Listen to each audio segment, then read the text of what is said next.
Some parents talk about raising teens like it's the best thing in the world. And some parents, actually what I've found is more parents, talk about it like it's the hardest thing in the world. Well, what are the ingredients that determine whether you're going to love it or whether you're going to hate it?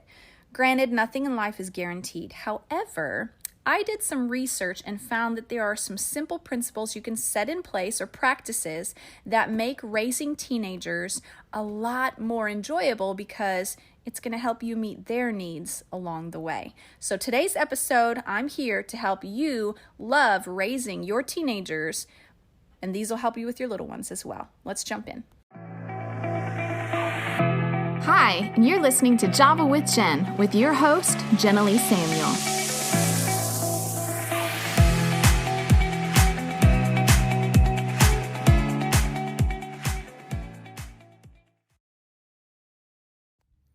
All right, for today's episode, we're diving into teens. We're rounding out February, all things relationships and love.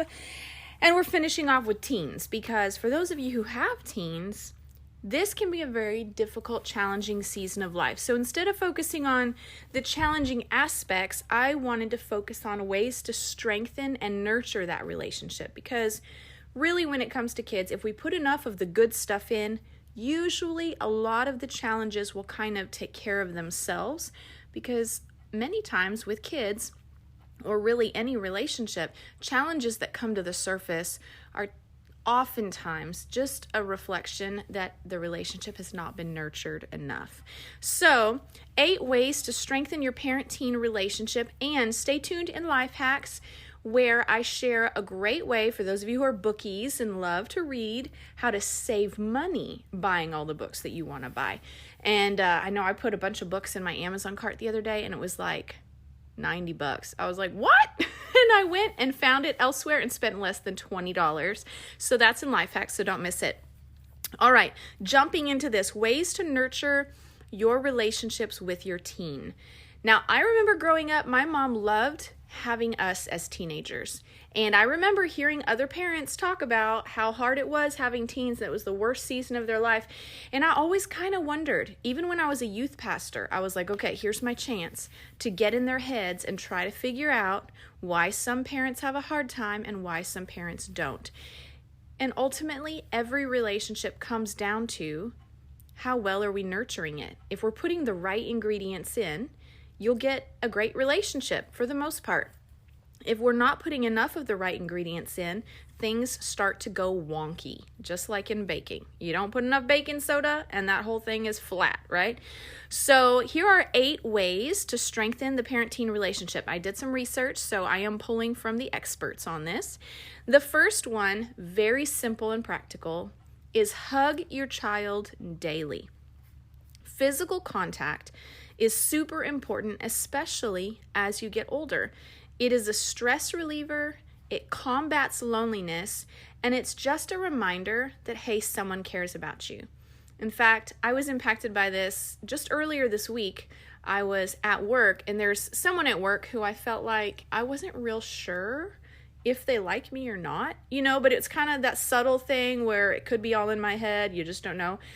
But it didn't merit asking, and so, but that person walked by me and squeezed my shoulder or patted my back or something, and just that little gesture, I literally felt myself melt on the inside, and it soothed all those questions. I was like, okay, they're all right with me. Okay, cool. And just that little gesture, and so sometimes I have to remind myself with my kids, we're so busy, trying to stay on schedule, barking orders, maybe you don't bark. Sometimes I bark and I try not to, but trying to make sure things are getting done. All the systems are still rolling along properly. We're getting homework done, chores are done. And we can forget just to stop and give our kid a hug, pat their back, swipe their face with the back of your hand and just kind of like a soothing gesture. The little tiny things like that can do a lot, especially for your growing teen who carries a lot of tension and stress in their body. And so first way to strengthen that relationship, just give your kid a hug. It reminds them that they're not alone. Secondly, this one's a little harder to do, But what can be done is to turn off devices during your interactions with them. So I started just challenging myself. I have to be on my device a lot because I run 2 businesses, work for the church, manage a gazillion social media accounts, run my house. I mean, like literally, there's an app for everything. And unfortunately, that means I have to be on my phone a lot. So with that, I've just tried to make the discipline that when my kids come into the room, that they're not having to look at the top of my head because I'm looking at my phone, not giving them my attention. I know that in some relationships in my life, I feel bold enough to ask for full attention when we're talking. And I realized I feel like it's a matter of respect that I get eye contact when I'm talking to someone. And so I realized, if I feel like I deserve that, then I also need to be willing to give that. So I put my device down. Even if the kids come running in and ask me a question, I just try to turn my screen over, pick up my face, and look in their eyes the whole time they're talking to me. It's very simple, a very simple little discipline. But I think it goes a long way to signal to them, you're actually more important than my screen. I really don't want my kids growing up thinking that my screen was more valuable than they were. And so I'm trying to be very diligent about that, and also turning off devices during family time. Maybe not just one-on-one conversations, but when it's time to be together as a family. Dinner time, family game time, family hangout time. Just minimizing devices really helps to nurture that relationship and creates time to visit with each other. Another way that you can do this is, the third way is to connect before transitions or major decisions. And so this can be, if your kid is learning to drive and going to be taking their test, if they've got major projects due, if they're about to fly the nest and go to college, just anything. If there's anything that feels major in their life, it could just be a major event. Reach out and let your child know that you're there for them. They're kind of navigating this whole, I feel like an adult. I realize I'm on the precipice of having to take responsibility for my whole life, and I don't feel ready for it.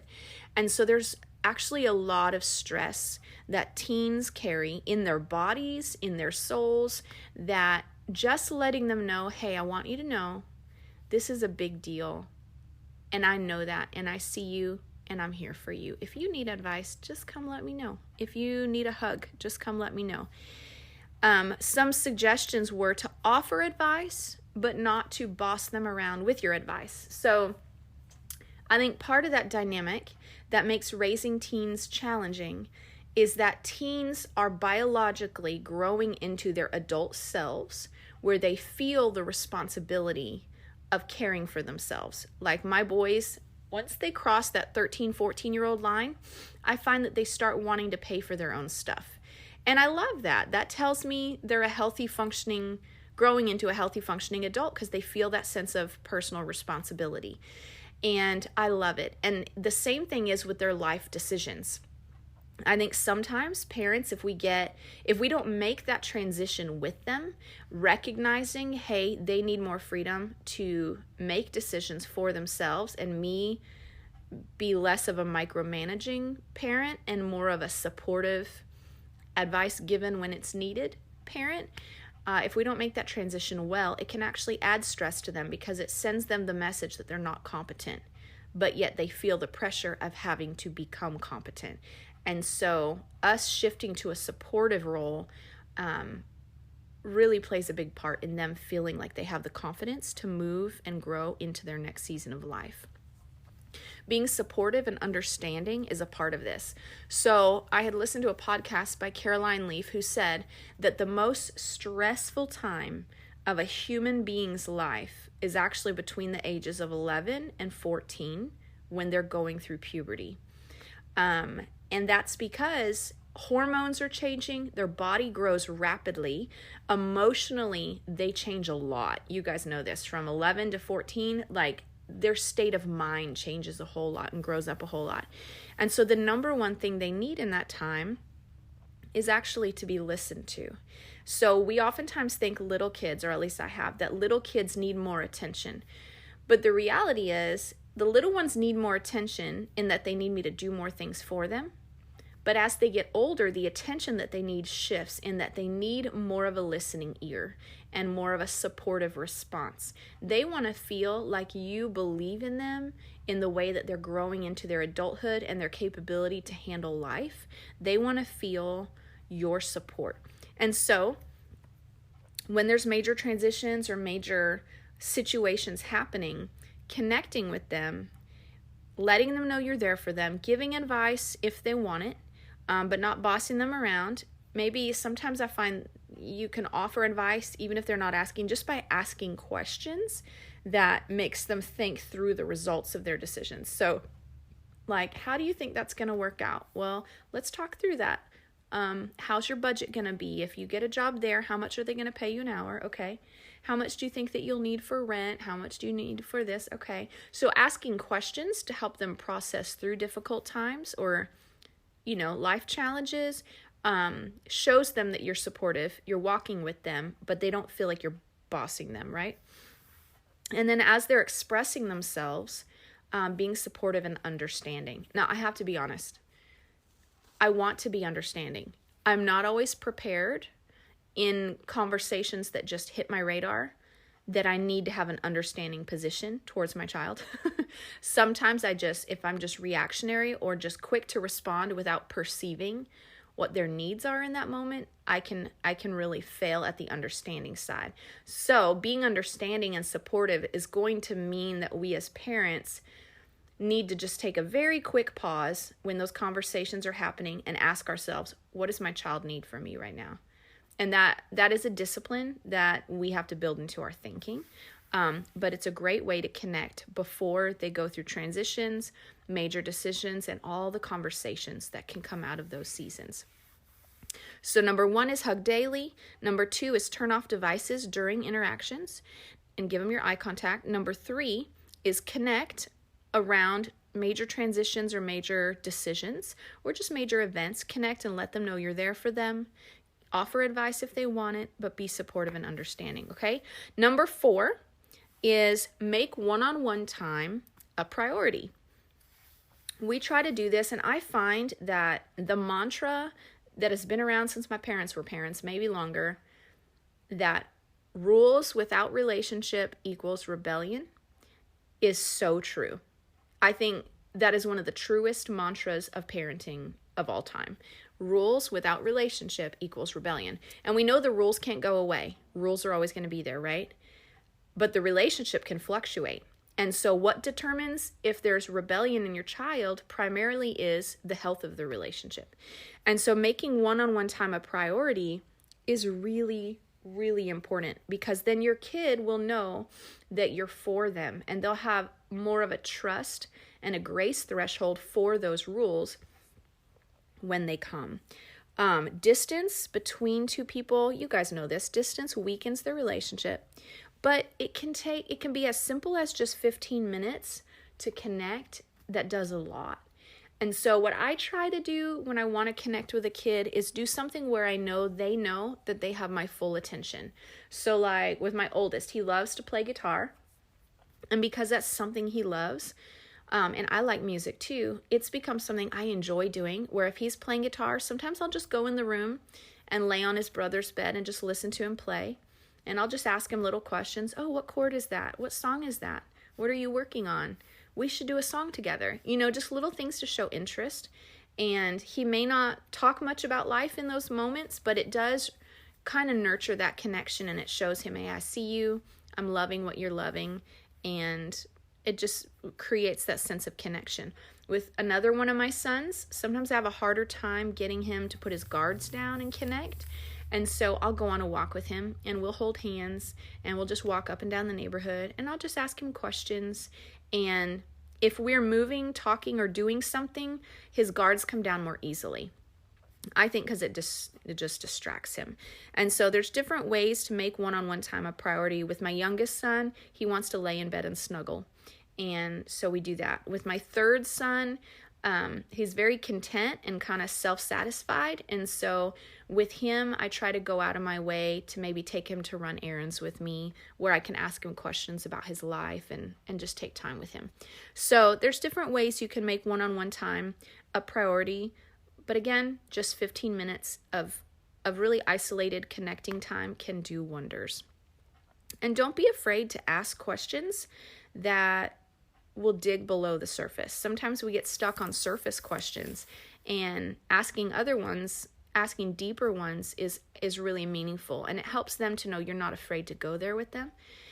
If you struggle with what kind of questions to ask, there are apps you can download. I have one called Make Talk, and I downloaded that actually for date nights when I'm with my husband. But I went out to dinner with Shiloh the other night, and he saw the app on my phone, and so he took the phone and he started asking all the questions. And it was such a great conversation, and asked all kinds of random questions that are lighthearted. Some of them are deeper, and it just made for really good conversation to build rapport. And then so if you do some like lighthearted questions, but you get them talking and feeling heard, then you can kind of gradually move a little deeper into the content you're asking them about their life, and that's really helpful. So number 4 is make one-on-one time a priority. Number 5 is encourage emotions. Don't shut them out. This can be a challenge, especially when we're dealing with people's unpleasant emotions. Sometimes I can feel the need to like, oh my gosh, stop freaking out because I don't like how it makes the environment feel out of control. But I have to remind myself like, hey, emotions are not bad. Emotions are good. Emotions are part of the human experience. And so when they're having strong emotions and I'm on my A game and responding well, I can make space for it. Say, golly, you sound so frustrated. Like, what's going on? Or where is that coming from? And especially during an argument or during hurt, if they're being disrespectful or hurtful, I'll sometimes tell my kid, hey, listen, I can tell you have a lot underneath that, but you're being pretty disrespectful with your feelings right now. So I need you to go take some time, kind of gather yourself, think through what's going on, and then let's talk when you're calm because I want to understand what's going on. And so sending them to kind of process their heart for a few moments by themselves usually will calm them right down. And then I'll pull them back in and be like, okay, what did you figure out? What's at the bottom of that? Why did you get so angry? What is actually bothering you? And by doing that and making space for their emotions, maybe helping them name their emotions, sometimes, especially with one kid, his emotions will show up in anger, but I try to help him dig down. Okay, you may feel angry right now, but what's driving that anger? Do you feel disrespected? Do you feel lonely? Do you feel unheard? And I'll try to help him hone in on what specific emotion is driving him to anger, because anger is a secondary emotion. And so help them get down to the bottom of that. And what you're doing is you're teaching them that their emotions, and they have lots of them, right? Their emotions are not bad. And you're helping to teach them how to process their own heart and become self-aware human beings. And that is honestly one of the number one traits that I think makes or breaks any relationship. If you get married to someone who's not self-aware and they just act out of their emotions all the time, they're going to destroy that relationship because anger is destructive, right? So it's important that we teach our kids, hey, your emotions are good. They're normal, but you have a responsibility to manage them. So making sure that when they have emotions, that we make space for it, but that we also guide them through how to handle it well and make sure they know, hey, I'm not intimidated by the fact that you have these feelings. Let's just sort it out. I want to understand what's at the bottom of it. Number 6 is listen to understand, not to react. I don't know about you, but I have found in all the relationships where I feel safe, understanding is a core pillar of that relationship. Any relationship where I do not feel safe to be myself or don't feel like I can truly be me, usually a lack of understanding is present in that relationship. So when your child is talking, when your child is having emotions or whatever, your teen, listening to understand what their heart is really saying is going to be huge. And so you're not listening to figure out how to react to their situation. You're listening to understand. And part of that means asking questions to dig a little deeper. Listen to the situation from their shoes. It can be really easy for us to stay in our perspective. But I tell my kids all the time, listen, if you refuse to see it from anyone else's perspective, you will never have peace in that conflict. What brings conflict to peace is when you can listen from their perspective, see it from their eyes, and offer them understanding. It's huge. I can't reiterate that enough. It's powerful. And if your kids feel understood, they're going to feel safe with you. When I was a youth pastor, I remember driving in the car with a bunch of youth girls, and they were telling me about all kinds of crazy stuff that goes on at school. You guys have probably heard me say this before. And I remember being shocked and asking them, do your parents know about this? And they were like, no. I said, why don't you girls tell your parents this stuff? And they said, because our parents just don't understand. And so for me, it was an eye-opener of how powerful it is that I offer understanding to my kids. And I the other night I failed at this. We were at the dinner table and the boys were laughing about a situation that was actually not good and needed correction. And so they were laughing and they were sharing it at the dinner table in an effort to connect and maybe even to push the lines a little bit. But what I should have recognized is that, and I kind of felt it, but I didn't really know how else to resolve it. I felt that they were wanting to connect, and I was like, oh, this is not a great time to correct this situation, but I also can't leave this uncorrected. And so at dinner, our family dinner turned into a lecture time because I decided to correct it in that moment.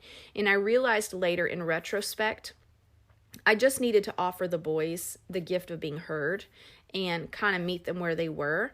And then later, after we had had dinner and made all of our connection, later bring it up and be like, hey guys, back to that conversation point. Hey, maybe we should not do that in the future. Bring it up later, I think would be a way to protect the connection, but still deal with the issue when it needs to be dealt with. And so that's something I learned in the moment.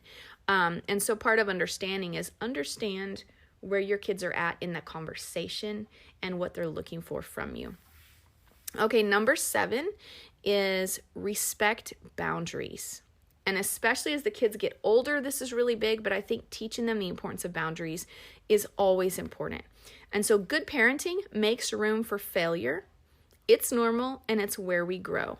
And so even when failure happens, whether that's I didn't get my chores done, or it's I got really angry and hurt my sibling, or I came home with an F on my test because I cheated, whatever it is, boundaries are important. Communicating boundaries and talking about those things, but also teaching them the importance of having boundaries and setting boundaries and establishing boundaries. And so, with that, I'd be like, okay, well, then we need some boundaries. You brought home an F because you cheated. Why did you cheat? Because you didn't study. Oh, so you didn't feel like you could actually do well. Okay, well, then we need to protect our study time. So a boundary that we need to have is maybe no sleepovers when you know that you have a test coming up that you need to study for, or whatever. And so teaching them about boundaries with their time, boundaries with their bodies, boundaries in relationships. Last night, I went to say goodnight to one of my boys, and I just didn't like the way he was treating me. He was trying to be goofy, but it felt really disrespectful to me. And so I've just learned with that child, I'm like, you know what? I don't like how you're treating me. So I'm going to get up and I'm going to go to my room because I deserve respect and you're not treating me with respect. And so I'll leave, but he wants me to stay in there. So he'll adjust his behavior and he'll apologize. And so that's how I show boundaries for myself and that I respect myself. And then if your kids, we had this issue a couple weeks ago where my kids were playing on the musical instruments and I was filming them. Well, one of my boys didn't want me filming and he got very upset because he was mouthing to me, don't film, stop. But, kids, especially boys, are always telling me to put the camera down. And so I was like, no, I'm just catching a little video. Well, he got very upset about it. And later he was like, I didn't want you to film me. He got kind of ugly. And I was like, well, listen, I will respect that boundary, but you also need to handle how you communicate it respectfully as well. You don't need to get upset. You just need to come let me know and then ask me to delete the video, or whatever. And so communicating boundaries, respecting boundaries when they say, please don't do that, is very important. How you respect their boundaries will teach them how to expect people to respect their boundaries. And the way that you model having boundaries for yourself will teach them how much of a right they have to have boundaries for themselves. And so boundaries is an important thing with teenagers, but it does come with a lot of communication. As you do this, and as you respect their boundaries, this will build trust in the relationship. And so respecting boundaries, communicating them, and demonstrating them is really important with your teenagers, but it's a great way to nurture the relationship.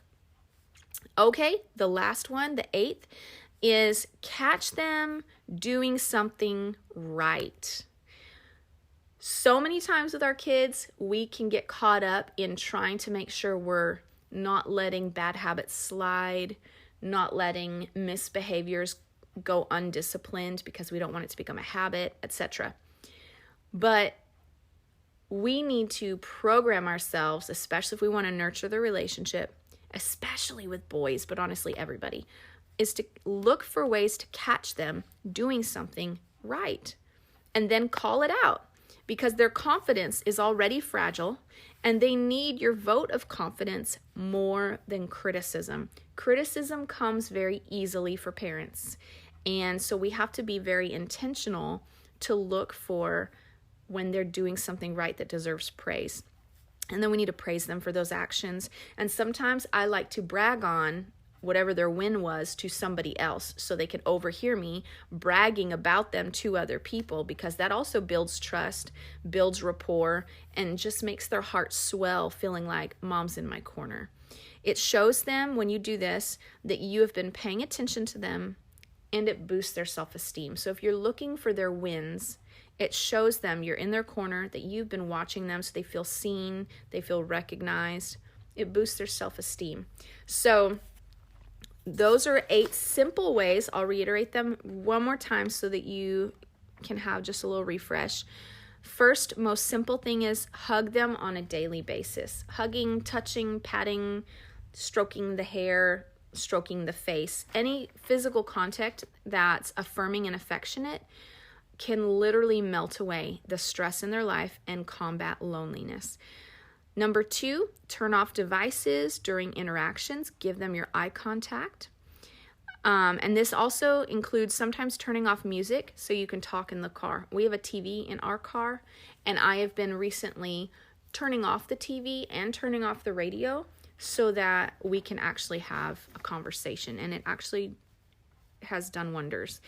3, connect before transitions or around major decisions or major events. Let your child know you're there for them. Offer advice, but don't be bossy about it. Be supportive and understanding as they're learning to spread their wings and fly. So connecting and communicating around transitions makes them feel supported. The 4th one, make one-on-one time a priority. Just 15 minutes of this can do a whole lot. Number 5, encourage their emotions. Don't shut them out, but help them process them healthfully. Encourage them to step away, to take a minute and gather themselves, and then come back and communicate through those difficult emotions. Number 6, listen to understand, not to react. Your goal when communicating with your child is to understand their heart. So pursue understanding to create an environment of safety. Listening from their shoes so that you see things from their perspective makes all the difference in a healthy relationship.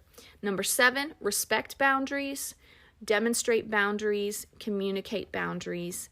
Boundaries is a huge part of them growing up, but it also nurtures that relationship and builds trust when they see that you will respect their boundaries as well.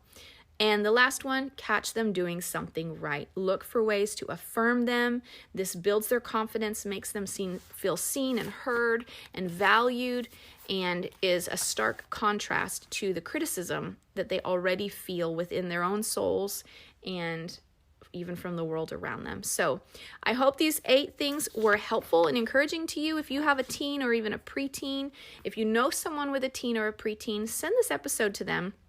Even if you just start working on 1 or 2 of these things, you'll just be nurturing that relationship on purpose. Listen, just like our marriages need to be nurtured, our relationships with our kids need to be nurtured. And so these are some really simple ways to do that. Start with what's simple and applicable. Maybe the hugs and pats and little words of affirmation is a great place to start. But you guys, I hope that you loved February's episodes. I love diving into relationship things. Don't miss out in March. We're diving into still kind of on relationships, but more about mental health and life and new birth and dealing with ourselves. And so the next episode is on self-care and self-love from a Christian perspective. The one after that was very much a request from you listeners, and that's postpartum depression and postpartum anxiety. And I brought on a psychologist, therapist for both of those episodes. So she's able to bring her expertise on both those topics. And then the topic after that is beauty and brokenness and how they coexist together in our lives. That one is just a really refreshing episode. So I'm looking forward to all these episodes we've got coming up for you guys through March. And with that said, I love y'all. Come follow and connect on Instagram at Java with Jen, and go get you some merch at the merch store, javawithjenmerch.com. And I will see you guys next week. Oh, and don't go anywhere because we have Life Hack right now.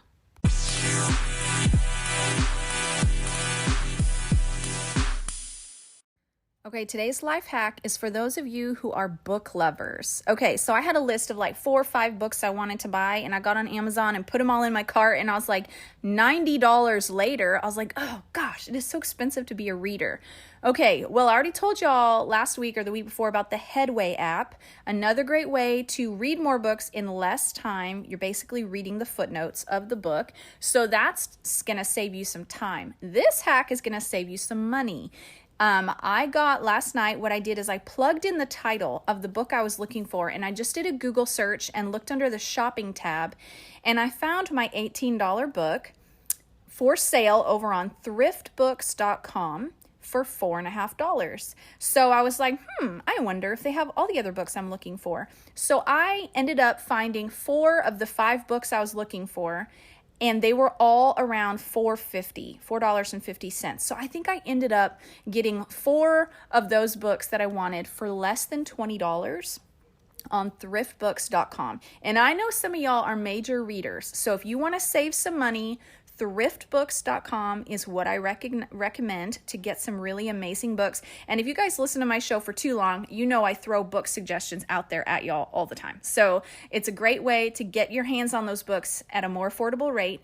If time is the issue, just a reminder, you can download the Headway app, and it will offer you all kinds of subscription prices. Here's my recommendation. The first price it'll give you is like $89 a year. Tell them, no, I don't want to subscribe at that rate. And then they'll say, hey, we have a present for you. Here it is for $60 a year. Then you say no again. And then it should keep dropping the price. I ended up with it landing at $30 a year, which I feel like is totally doable. That's like $2 a month. And I have already read through 33 books or something. So I feel like it was very much worth it. And so that will save you time, and it'll save you money because you can consume a lot of books in less time, which means you're buying less as well. It's all digital. So anyways, there's your life hack. If you want to consume more with less time and less money, a reminder of the Headway app. Otherwise, thriftbooks.com. You can get your hands on the paperback copies for like less than $5 for most of the ones I found. So there you have it. You guys, listen, thanks for tuning in. As always, if you guys are enjoying these episodes, it does take a lot of time and a lot of effort to put these shows together, which I love doing. Really, I just do it to serve you guys because it just gives me so much joy to do that. But if you would, word of mouth is is my number one way that this show gets in the hands of other people. I don't know if you guys realize that, but there is no like magical algorithm that is shoving the show in front of anybody. It's really word of mouth. And at this point, I don't pay for marketing. And so there's actually not a lot of ways to market a podcast at this point. And so, because it's still kind of a new vehicle of learning. So if you guys would, if you know other podcast listeners or other believers or young moms that you feel like would benefit from the contents of my shows, would you send it to them? I really would love to see the show reach even more people and just encourage more people. And it just makes all the work that goes into it that much more worth it. But it also just means it's serving its purpose, which is to bless and to serve women, to enrich your lives, help you grow in the Lord. And that's my whole mission. So thank you guys for your support, and shout out to my sponsors. I had a sponsor this week increase their monthly giving, which was a total surprise and a total blessing. For those of you who want to support the podcast and didn't realize you can do that through Anchor. Directly, they have a give button, or through Patreon. It's patreon.com/JavaWithJen, and there's a couple of different options for monthly giving. If you want to do just a one-time donation, just reach out to me on Instagram or send me an email at javawithjenpodcast@gmail.com, and you can ask about that. I'm on Venmo, and so that's the way that is the easiest to do that. But when you guys do that, it actually is helping me to get equipment. If I end up getting invited to events, it helps me have like what I need to set up a booth and continue to just get the word out about the show. And so I just want you guys to know how much I appreciate you. This community is so supportive, so encouraging. You guys, your feedback and the reviews that you end up leaving on the podcast app that I end up getting in my email are always a surprise and always like such a kiss and such a drink of fresh water. They always come just at the right moment. And so I just want to say thank you guys for being such an awesome, supportive community. And I will see you next week. Come back to us in March. Let me tell you what's coming up. February, we did relationships. March, next week, I interviewed a therapist, a psychologist who talks about, we cover self-love and self-care from a Christian, healthy, balanced perspective. And then the week after that, we're going to be diving into postpartum depression and anxiety with a whole lot of practical tools, ways to recognize if you have it, ways you can help a sister who may have it, all kinds of stuff. We just finished recording and it's super good. So come back in the next couple weeks. March is all about life and fresh and new beginnings and all the wonderful fun things that spring brings. So I will see you next week. And otherwise, in the meantime, I will see you over on Instagram at Java with Jen. Bye, guys. Thanks so much for tuning in to today's show. For those of you who've rated or shared this podcast on social media, thank you. Reading your comments and reviews always means so much to me. Listen, let's stay connected. Come follow me on Instagram at Java with Jen, where you can follow the latest and say hey. It's a really great way to stay in touch. Many of you have also asked how you can support the show. You can make donations through the Anchor app or on Patreon, or of course by sharing, rating, and reviewing on social media and iTunes as well. Your heartfelt feedback always reminds me why I do this. Until next time, remember, you will fulfill your greatest destiny one day at a time.